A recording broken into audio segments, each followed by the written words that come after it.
അമേരിക്കയിലെ അലാസ്കയിലെ Trump Putin കൂടിക്കാഴ്ചയിൽ പ്രതീക്ഷയോടെ ലോകം. ഇന്ത്യൻ സമയം രാത്രി 12:30 അലാസ്കയിലെ അങ്കറേജിലെ നിർണായക കൂടിക്കാഴ്ചയ്ക്കായി അമേരിക്കൻ പ്രസിഡന്റ് ഡൊണാൾഡ് ട്രംപ് അലാസ്കയിലേക്ക് പുറപ്പെട്ടിട്ടുണ്ട്. അലാസ്കയിലെ ആങ്കറേജിൽ നിന്ന് 24 പ്രതിനിധി മധു കൊട്ടാരക്കര തത്സമയം ചേരുകയാണ് നമുക്കൊപ്പം. മധു, ലോകമൊന്നാകെ ഉറ്റുനോക്കുന്ന ഒരു ഉച്ചകോടി കൂടിക്കാഴ്ച, യുക്രൈൻ്റെ ഭാവി ഇനി എങ്ങനെയായിരിക്കുമെന്ന് തീരുമാനിക്കുന്നതിൽ നിർണായകമായ ചർച്ചകൾ നടക്കാൻ പോകുന്നു. ഒരു യുദ്ധം അതിൻ്റെ അവസാനത്തിലേക്ക് എത്തുമോ എന്നുള്ള ചോദ്യമൊക്കെ അങ്ങനെ വളരെ പ്രധാനപ്പെട്ട ചോദ്യങ്ങൾക്ക് ഉത്തരമാകുന്ന ഒരു ഉച്ചകോടിയാണ്. ലോകമൊന്നാകെ അത് ഉറ്റുനോക്കുന്നു. എന്താണ് അലാസ്കയിൽ നിന്ന് പങ്കുവയ്ക്കാൻ കഴിയുന്ന പുതിയ വിവരങ്ങൾ, നടക്കാൻ പോകുന്ന കൂടിക്കാഴ്ചയുടെ രാഷ്ട്രീയ പ്രാധാന്യം, അതിൻ്റെ പശ്ചാത്തലം, വിശദമായ വിവരങ്ങൾ മധു കൊട്ടാരക്കര. ശ്രീജിത്ത്, ഈ സുപ്രധാനമായ ഉച്ചകോടിക്കായിട്ടുള്ള തയ്യാറെടുപ്പുകൾ അവസാന നിമിഷങ്ങളിൽ ഇരു രാജ്യങ്ങളുടെ ഉദ്യോഗസ്ഥരും അതുപോലെ തന്നെ ലോകത്തെ പ്രമുഖ മാധ്യമ പ്രവർത്തകരും ഒക്കെ കഴിഞ്ഞ മണിക്കൂറുകളായിട്ട് തയ്യാറെടുത്തുകൊണ്ടിരിക്കുകയാണ്. ഞാൻ നിൽക്കുന്നതിന്റെ തൊട്ടു പുറകിലാണ് ഏതാണ്ട് 85,000 ഏക്കറോളം വരുന്ന ഈ US വ്യോമസേനാ കേന്ദ്രമുള്ളത്. ഏതാണ്ട് $32 ബില്യൺ വിലപിടിപ്പുള്ള ആയുധങ്ങൾ ശേഖരിച്ചു വെച്ചിരിക്കുന്നതാണ്. ഒരു കാലത്ത് തന്ത്രപരമായിട്ട് സോവിയറ്റ് യൂണിയനെ നിരീക്ഷിക്കുന്ന ഒരു ബേസ് കൂടിയാണ്. ഇവിടെ വെച്ചാണ് പുടിൻ ട്രംപ് കൂടിക്കാഴ്ച നടക്കുന്നത്. അതീവ സുരക്ഷയാണ് ഏർപ്പെടുത്തിയിരിക്കുന്നത്.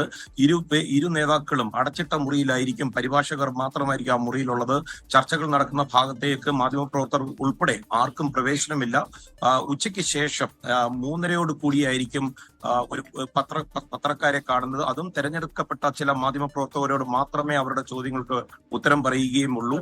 ഡൊണാൾഡ് ട്രംപ് ഇന്ന് രാവിലെ 6:30 വൈറ്റ് ഹൗസിൽ നിന്ന് അലാസ്കയിലേക്ക് തിരിച്ചിട്ടുണ്ട്. അലാസ്കയിൽ ഇപ്പോൾ സമയം രാവിലെ 7:30 ഏതാണ്ട് 2.5 മണിക്കൂർ കഴിയുമ്പോൾ ഡൊണാൾഡ് ട്രംപ് ഇവിടെ ലാൻഡ് ചെയ്യും.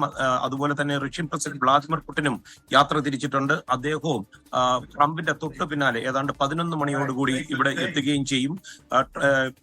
റീജിയത്തെ ഇത് പുടിനെ സംബന്ധിച്ച് ഒരു ഭാഗിക വിജയമായി കഴിഞ്ഞിരിക്കുകയാണ്. കാരണം അമേരിക്കൻ മണ്ണിൽ റഷ്യൻ പ്രസിഡന്റ് വ്ളാദിമിർ പുടിൻ എത്തുക എന്ന് പറയുമ്പോൾ തന്നെ നമുക്കറിയാം റഷ്യക്കെതിരെ ചില ഉപരോധങ്ങളുണ്ട്. ആ ഉപരോധങ്ങളൊക്കെ അല്പം മൃദുത്വം കൊടുക്കേണ്ടി വന്നു കഴിഞ്ഞ മണിക്കൂറുകളിൽ. എന്നാൽ മാത്രമേ പുടിന് നിയമപരമായിട്ട് അമേരിക്കൻ മണ്ണിൽ എത്തുവാൻ സാധിക്കുകയുള്ളൂ. എന്നാൽ ട്രംപിനെ അലോസരപ്പെടുത്തിയ ഒരു വാർത്ത ഇന്നലെ രാത്രി വന്നു. ഏതാണ്ട് 97 ഡ്രോണുകളും 2 ബാലിസ്റ്റിക് മിസൈലുകളും ഉപയോഗിച്ച് പുടിൻ യുക്രൈൻ ആക്രമിച്ചത് ട്രംപിന് അത്ര ഇഷ്ടപ്പെട്ടിട്ടില്ല. അദ്ദേഹം പറയുന്നത് ഈ ചർച്ചകൾക്ക് വിലപേശാനുള്ള ഒരു മേശ ഒരുക്കാനുള്ള ഒരു തന്ത്രപ്രധാനമായ ഒരു നീക്കമാണ് പുടിൻ ഉണ്ടാക്കിയത്. അതേസമയം സെലൻസ്കി പറയുന്നത് സെലൻസ്കി അമേരിക്കയെ ആശ്രയിച്ചാണ് ഈ ചർച്ചയെ നോക്കിക്കാണുന്നത്. സെലൻസ്കിയുടെ പ്രധാന ആവശ്യം യുക്രൈനുള്ള ഒരു ഗ്യാരണ്ടിയാണ്. ആ ഗ്യാരണ്ടിയെ പറ്റി ഇന്ന് മാധ്യമപ്രവർത്തകരോട് ട്രംപ് പറയുകയുണ്ടായി. അദ്ദേഹം പറഞ്ഞത് ഇത് പരിഗണിക്കാവുന്ന ഒരു കാര്യമാണ്, പക്ഷെ നേറ്റോയുടെ രൂപത്തിലായിരിക്കത്തില്ല.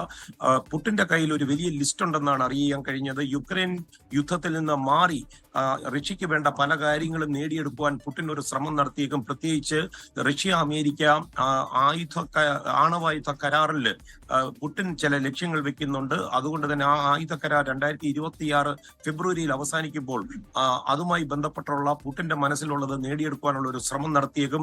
അതുപോലുള്ള ഈ ഉപരോധങ്ങൾ നീക്കിയെടുക്കുവാനും പുടിൻ ഒരു ശ്രമം നടത്തിയേക്കും. ഇതൊക്കെയാണ് യൂറോപ്യൻ രാജ്യങ്ങളെയും അവരുടെ നേതാക്കളെയും കൂടുതൽ ആശങ്കയാക്കുന്നത്. ഈ ട്രംപ് പോയി ഏതെങ്കിലും കാര്യങ്ങൾ സമ്മതിക്കുമോ, അല്ലെന്നുണ്ടെങ്കിൽ പുടിൻ ട്രംപിനെ കെണിയിൽ വീഴ്ത്തുമോ എന്നുള്ള ഒരു വലിയൊരു ആശങ്ക അവർ വെച്ച് പുലർത്തുന്നുണ്ട്. റീജിത്ത്, മധു അലാസ്കയിലാണ് നിൽക്കുന്നത്. ഈ നിർണായകമായ കൂടിക്കാഴ്ചയുടെ വിവരങ്ങൾ തത്സമയം പ്രേക്ഷകരിലേക്ക് എത്തിക്കാൻ മലയാളത്തിൽ നിന്ന് 24 മാത്രമാണ് അവിടെ അലാസ്കയിൽ എത്തിയിട്ടുള്ളത്. അലാസ്കയെക്കുറിച്ച് നമുക്കറിയാം, നേരത്തെ റഷ്യയുടെ ഭാഗമായിരിക്കുകയും പിന്നീട് അമേരിക്കയ്ക്ക് വിൽക്കുകയും ഒക്കെ ചെയ്ത സ്ഥലമാണ്. അവിടേക്കാണ് റഷ്യയുടെ പ്രസിഡന്റ് ഏറെ നാളുകൾക്ക് ശേഷം ഒരു വിദേശ രാജ്യത്ത് ചർച്ചയുടെ ഭാഗമായി പുടിൻ പങ്കെടുക്കാൻ പോകുന്നു എന്ന പ്രത്യേകത. രണ്ടുപേരുടെയും നിലപാടുകൾ നമുക്കറിയാം. ഒരാൾ ഇടയ്ക്കിടെ നിലപാടുകളൊക്കെ മാറ്റുന്ന, എന്ത് തീരുമാനവും എടുക്കുന്ന ഒരു നേതാവ്, അത് ട്രംപ്. പുടിൻ്റെ കാര്യത്തിലാണെങ്കിൽ പുടിൻ അങ്ങനെ നിശ്ചയദാർഢ്യത്തോടുകൂടി തീരുമാനമെടുത്താൽ അതുമായി മുന്നോട്ട് പോകുന്ന നേതാവ്. അങ്ങനെ ചരിത്രപരമായ ഒരുപാട് പ്രത്യേകതകളുള്ള കൂടിക്കാഴ്ച. ഈ ഒരു ഏറെ നിർണായകമായ ഒരു പശ്ചാത്തലം ഈ കൂടിക്കാഴ്ചയ്ക്കുണ്ടല്ലോ മധു കൊട്ടാരക്കര. തീർച്ചയായിട്ടും റീജിത്ത്, ഇവിടെ ഈ ഇരു നേതാക്കളും ഒരു ഇടവേളയ്ക്ക് ശേഷമാണ് കാണുന്നത്. പുടിനും ട്രംപും അവര് പരസ്പരം വീണ്ടും കാണുമ്പോൾ അമേരിക്കയും റഷ്യയും വലിയ തോതിൽ അകന്നു പോയിട്ടുണ്ട്. അതുകൊണ്ട് തന്നെ നന്നായിട്ട് ഗ്രഹപാഠം ചെയ്തതിന് ശേഷമാണ് രണ്ട് നേതാക്കളും വരുന്നത്. നമുക്കറിയാം രണ്ട് നേതാക്കളും നല്ല ഡീൽ മേക്കേഴ്സ് ആണ്. വിലപേശി കാര്യങ്ങൾ എത്തിക്കേണ്ടിടത്ത് എത്തിക്കുവാൻ കഴിവുള്ള നേതാക്കന്മാരാണ്. അതുകൊണ്ട് ഡൊണാൾഡ് ട്രംപ് തന്നെ ഇന്നലെ ഇതിനെ വിശേഷിപ്പിച്ചത് ഇതൊരു ചെസ് ഗെയിം എന്നാണ്.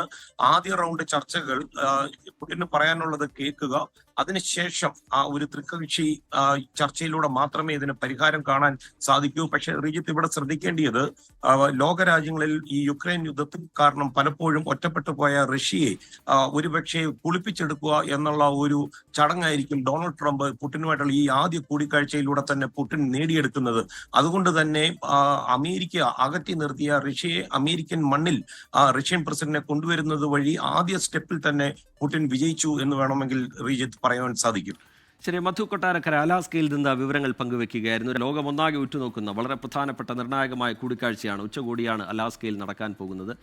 യുക്രൈൻ യുദ്ധത്തിന് വിരാമമാകുമോ എന്നുള്ള ചോദ്യമൊക്കെയാണ് ഉയർന്നു കേൾക്കുന്നത്. പ്രധാനമായും ലോകം അതാണ് ഉറ്റുനോക്കുന്നത്. എന്തായാലും ഏറെ നിർണായകമായ കൂടിക്കാഴ്ച. അലാസ്കയിലെ അങ്കറേജിൽ നിന്ന് 24 പ്രതിനിധി മധു കൊട്ടാരക്കര തത്സമയ വിവരങ്ങൾ പങ്കുവെക്കുകയായിരുന്നു.